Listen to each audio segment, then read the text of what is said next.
यह वट सावित्री व्रत कथा श्री मंजीत मिश्रा ने बांची है। यह SK म्यूजिक द्वारा रिलीज की गई है। यह निर्माता निर्देशक संदीप तिवारी द्वारा प्रस्तुत की गई है। वट सावित्री व्रत कथा। मध्य देश में अश्वपति नाम के परम ज्ञानी राजा थे। धन वैभव से पूर्ण होने पर भी वे संतान के अभाव में बड़े दुखी रहते थे। राजा ने पंडितों की सलाह से पुत्र प्राप्ति के लिए सावित्री की आराधना की। सावित्री ने प्रसन्न होकर राजा रानी को दर्शन देकर आशीर्वाद दिया और कहा कि तुम्हारे भाग्य में पुत्र तो नहीं, पर मैं स्वयं कन्या के रूप में तुम्हारे यहाँ जन्म लूं। इतना कहकर सावित्री देवी अंतर्ध्यान हो गई। कुछ समय बाद रानी के गर्भ में साक्षात सावित्री का जन्म हुआ। राजा रानी ने उसका नाम भी सावित्री ही रखा। सावित्री सर्वगुण संपन्न थी। वह चंद्रमा की कला के समान नित्य प्रति बढ़ने लगी। जब वह विवाह के योग्य हुई तब माता पिता ने उससे कहा कि अब तुम अपने योग्य मनचाहा वर खोज लो। राजा ने उसे एक बूढ़े मंत्री के साथ वर खोजने के लिए भेज दिया। सावित्री यात्रा पर रवाना हो गई। इधर एक दिन अचानक नारद जी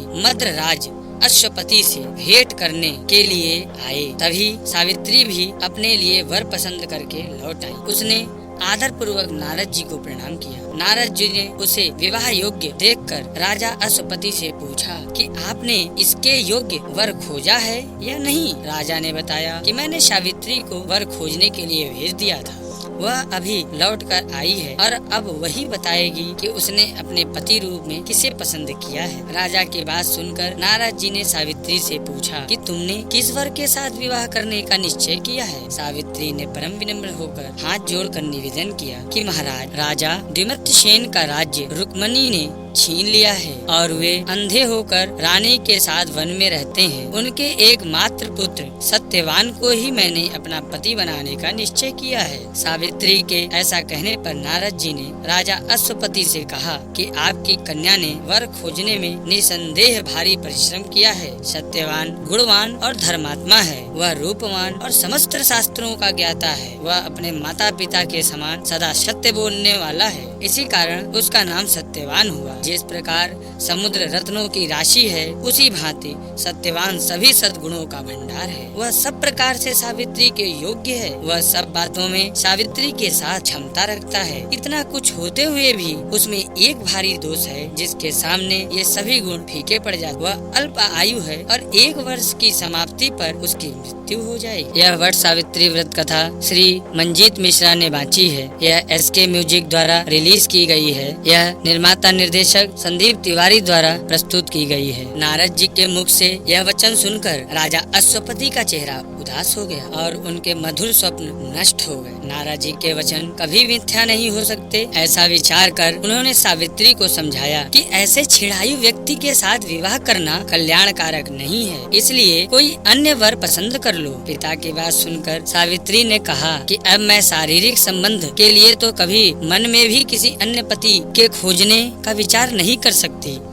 कोई भी संकल्प पहले मन में आता है, फिर वाणी से कहा जाता है, कहने के पश्चात उसे करना भी होता है, चाहे वह शुभ हो या अशुभ। मैंने जिसे एक बार अपने मन से पति स्वीकार कर लिया है, वही मेरा पति होगा। अब मैं किसी दूसरे का वरण किस प्रकार कर सकती हूँ। राजा एक ही बार आज्ञा देता है, पंडित एक ही बार प्रतिज्ञा करते हैं और कन्यादान भी एक ही बार होता है। जैसा भी है, अब सत्यवान मेरा पति है। मुझे उसके दीर्घायु या अल्पायु होने से कोई हर्ष विषाद नहीं है। अब मैं पुरुष की तो बात ही क्या, देवराज इंद्र को भी स्वीकार नहीं करूंगी। कोई शक्ति मुझे मेरे निश्चय से नहीं डिगा सकती। मैं पुनः दृढ़ता पूर्वक कहती हूँ कि सत्यवान ही मेरा पति होगा। सावित्री का ऐसा दृढ़ संकल्प सुनकर नारद जी ने राजा अश्वपति को सम्मति दी कि मुझे सावित्री का विवाह सत्यवान के साथ ही कर देना चाहिए। यही उचित प्रतीत होता है। इस प्रकार राजा को समझा बुझाकर नारद जी अपने स्थान को चले गए। राजा अश्वपति ने भगवान के मंगलमय विधान में विश्वास करके विवाह की समस्त सामग्री इकट्ठा की और कन्या तथा बूढ़े मंत्री के साथ लेकर द्विमतसेन के तपोभूमि पहुंच गए। वहां पर राजा द्विमतसेन अपनी रानी और राजकुमार सत्यवान के साथ रहते थे। अश्वपति ने उनके पास पहुंचकर अपना नाम बताते हुए उनके चरणों में प्रणाम किया। द्विमतसेन ने अश्वपति के आने का कारण पूछा तो उन्होंने बताया कि मेरी कन्या सावित्री ने आपके सुपुत्र सत्यवान के साथ विवाह करने का निश्चय किया है। यह वट सावित्री व्रत कथा श्री मंजीत मिश्रा ने बांची है। यह एसके म्यूजिक द्वारा रिलीज की गई है। यह निर्माता निर्देशक संदीप तिवारी द्वारा प्रस्तुत की गई है।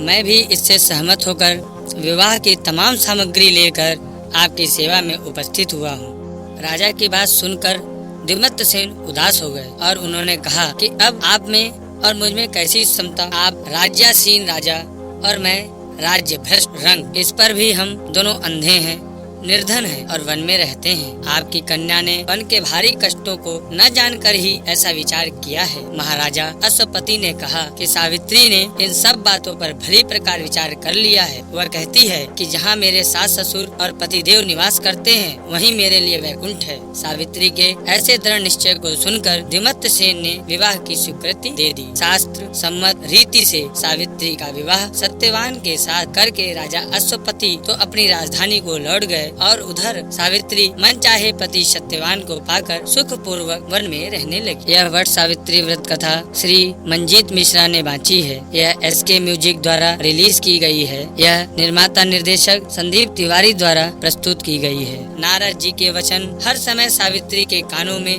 गूंजते रहते थे। वह एक एक दिन गिन रही थी। उसने जब पति की मृत्यु का दिन निकट जाना 3 दिन पहले से ही उसने उपवास आरंभ कर दिया। तीसरे दिन अपने पितरों का पूजन किया। वही दिन नारद जी ने सत्यवान की मृत्यु का बताया था। रोज की भांति उस दिन भी सत्यवान अपने समय पर कुल्हाड़ी और टोकरी लेकर लकड़ी काटने के लिए वन में जाने लगा तो सावित्री ने स्वयं भी उसके साथ चलने का आग्रह किया। सत्यवान ने उस माता पिता की सेवा के लिए वहीं ठहरने की सम्मति दी। तब सावित्री ने अपने सास ससुर से सत्यवान के साथ वन जाने की आज्ञा ले आई और उसके साथ वन को चलने की तैयारी। सत्यवान ने वन में पहुंचकर फल फूल तोड़े और बाद में लकड़ी काटने के लिए एक वृक्ष पर चढ़ गया। वृक्ष के ऊपर ही सत्यवान के सिर में भारी पीड़ा होने लगी। वह वृक्ष से नीचे उतर आया और सावित्री की जंघा पर अपना सिर रख कर लेट गया। कुछ देर बाद सावित्री ने अनेक दूतों के साथ यमराज को हाथ में फांस लिए हुए देखा। पहले तो यमराज ने सावित्री को दैवी विधान कहकर सुनाया और फिर वे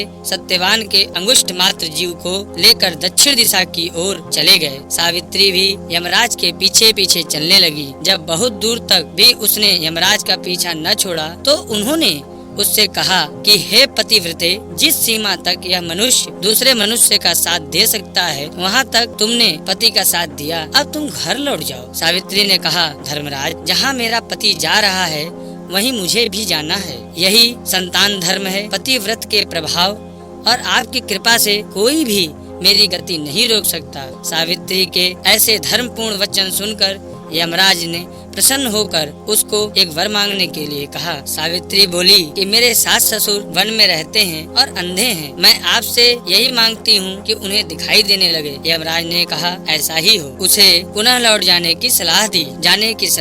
यमराज की बात सुनकर सावित्री ने कहा, भगवान, जहाँ मेरे पति देव जाते हों वहाँ उनके पीछे पीछे चलने में मुझे भी कष्ट या परिश्रम नहीं है। यह वट सावित्री व्रत कथा श्री मंजीत मिश्रा ने बांची है। यह एसके म्यूजिक द्वारा रिलीज की गई है। यह निर्माता निर्देशक संदीप तिवारी द्वारा प्रस्तुत की गई है। पति परायण होना मेरा कर्तव्य है। आप धर्मराज हैं पर सज्जन हैं। सत्य पुरुषों का समागम भी तो कुछ कम पुण्यों का फल नहीं है। सावित्री के ऐसे धर्मयुक्त और श्रद्धापूर्ण वचन सुनकर यमराज ने फिर कहा, सावित्री, मैं तुम्हारे वचनों से बहुत प्रसन्न हूँ। तुम मुझसे एक वरदान और मांग सकती हो। सावित्री ने कहा, राजा दिमत्त सेन का राज्य छिन गया है, उसे वे पुनः प्राप्त करें और धर्म में उनकी सदैव प्रीति रहे। यही वरदान मुझे दीजिए। यमराज ने वरदान देकर पुनः उसको लौट जाने को कहा, किंतु वह न मानी और बराबर पीछा करती रही। उसकी ऐसी दृढ़ पति भक्ति देख यमराज ने प्रसन्न होकर उसे तीसरा वरदान देने की इच्छा प्रकट की। तब सावित्री ने अपने अपने पितृ कुल की भलाई को दृष्टि में रखकर 100 भाई होने का वरदान मांगा। यमराज ने सहस्त्र यह वरदान भी दिया। सावित्री से पुनः आगे न बढ़कर लौट जाने का आग्रह किया, किंतु सावित्री अपने प्रण पर अडिग रही। सावित्री की ऐसी निष्ठा और दृढ़ संकल्प देखकर यमराज का हृदय पसीज गया। वे बड़ी कोमल वाणी में बोले, हे सुवृते, तुम ज्यों ज्यों उत्तम धर्म युक्त और गंभीर युक्ति पूर्ण वचन कहती हो, त्यों त्यों मेरी प्रीति तुम पर बढ़ जाती है। अतः तुम सत्यवान के जीवन को छोड़कर एक और वरदान मुझसे मांग लो और अपने घर लौट जाओ। पहले तीनों वरदान पाकर सावित्री ने अपने ससुर कुल और पितृकुल दोनों का कल्याण कर दिया। अब केवल अपनी ही भलाई का प्रश्न सम्मुख था। पति परायण नारी को अपने पति की आयु वृद्धि के अतिरिक्त और क्या फल कामना हो सकती है। यही सोचकर सावित्री ने सत्यवान से 100 पुत्र होने का वरदान मांगा। सावित्री के ऐसे युक्तिपूर्ण वचन सुनकर यमराज बहुत संतुष्ट हुए और उन्होंने उसे वरदान देते हुए सत्यवान को पास से मुक्त कर दिया और कहा कि सत्यवान से तुम्हें निश्चय ही 100 पुत्र प्राप्त होंगे। सावित्री को मनोवांछित वरदान देकर यमराज वहीं अंतर्ध्यान हो गए और यह लौटकर वटवृक्ष के नीचे आई। वटवृक्ष के नीचे सत्यवान का मृत पड़ा हुआ था। उसमें जीवन का संचार हो गया और वह उठकर बैठ गया। सावित्री ने सत्यवान से सारा वृत्तांत कह सुनाया और फिर वे दोनों खुशी खुशी आश्रम की ओर चले। सत्यवान के माता पिता को दृष्टि प्राप्त हो गई थी और वे अपने आज्ञाकारी पुत्र और सेवा परायण पुत्र वधू को न देखकर अत्यंत दुखी हो रहे थे। तभी सावित्री और सत्यवान वहां पर पहुंच गए। सारे देश में सावित्री के अनुपम पतिव्रत का समाचार फैल गया और प्रजाजनों ने महाराज दुमत्तसेन को ले जाकर आदर पूर्वक राज सिंहासन पर बिठाया। सावित्री के पिता अश्वपति को भी 100 पुत्र प्राप्त हुए और सावित्री सत्यवान ने भी 100 पुत्र प्राप्त करके दीर्घ आयु तक राज्य भोगा और अंत में वैकुंठ सिधारे। प्रत्येक सौभाग्यवती स्त्री के लिए यह व्रत करना आवश्यक है। यह वट सावित्री व्रत कथा श्री मंजीत मिश्रा ने बांची है। यह SK म्यूजिक द्वारा रिलीज की गई है। यह निर्माता निर्देशक संदीप तिवारी द्वारा प्रस्तुत की गई है।